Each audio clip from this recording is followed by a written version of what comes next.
We are back here on Girl Talk. Once again, we're at Beaufort Memorial Hospital. We have a guest joining us, Koren Richardson, who's an occupational therapist. We're really excited to talk with you today, especially because of the way you all have put together your programs. Talk to us a little bit, if you will, number one, about what occupational therapy is, and number two, about how occupational works really in synergy with the other therapies here at Beaufort Memorial.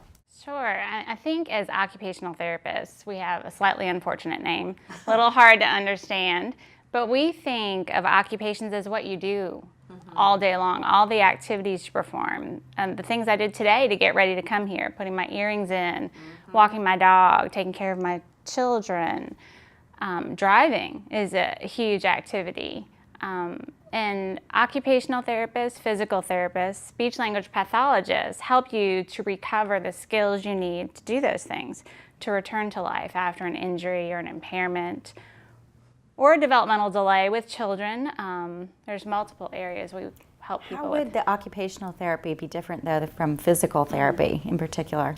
Well, I can give you an example because it's kind of hard. I think we complement each other well, but if I'm working with an outpatient stroke patient, I might be working more on fine motor coordination, getting them back to being able to translate things in their hands so they can feed themselves and do things they want to do to write. Physical therapy may be working a little bit more on balance and gait, ambulation, gross motor function. But we do cross over a lot, and in order to treat the whole person, that's just necessary. Do you all have an integrative approach then to your therapies? Well, we do. We have a great many team meetings and we discuss therapy with each other, make sure that if a speech therapist says a patient really benefits from cueing or instruction a certain way, that we're all following that same plan so the patients can be as successful as possible. How did you get into this field? Like, why did you choose occupational therapy? Well, I mean, my mother had a little bit to do with it. She was a speech-language pathologist and had me volunteering in hospitals and special education schools from when I was in high school. And I got to see what all the different therapists were doing, and I just was really drawn to occupational therapy. Do you see the whole spectrum of persons as far as pediatrics, geriatrics, and in between? I see a great deal. I do not specialize in pediatrics, though we have some amazing therapists that do. I will see pediatrics sometimes if they have orthopedic injuries or specialized hand surgeries. I tend to treat people that are a little bit older, but and younger injuries, younger folks with injuries. Sorry, we have people here that are so active that I'm treating 88-year-olds with rotator cuff tendonitis and younger folks with a bit of tech fingers going on. You know that you probably, I can't imagine. Yeah, exactly. I was thinking about that the other day. Locations. Yes, we have Beaufort, we have outpatient adult and pediatrics. Okay. Bluffton, we have adult, pediatrics, and adult as well. And isn't April OT month? It is OT month. It's kind of fun. And it's our 100th year, so we're really excited. Good to be recognized.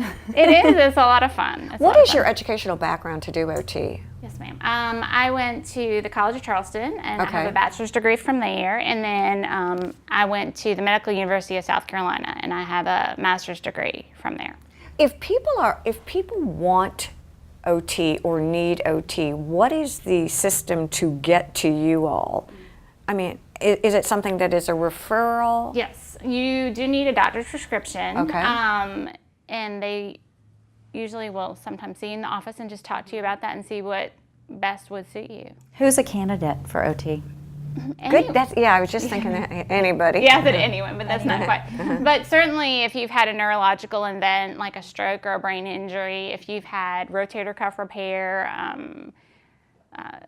Carpal tunnel? Carpal tunnel for sure. We have been seeing a lot of folks with arthritis at the base of the thumb that we're able to make some custom splints I had a client who had a bad hand injury, and just little things like being able to grab her coffee cup, she couldn't do it.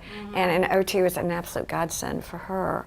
It makes a lot of sense. We really appreciate you being here. It's really interesting to kind of get a grasp on these different therapies and what they do. We're going to take a quick break, and we'll be back here at Beaufort Memorial Hospital on Girl Talk. Stay with us.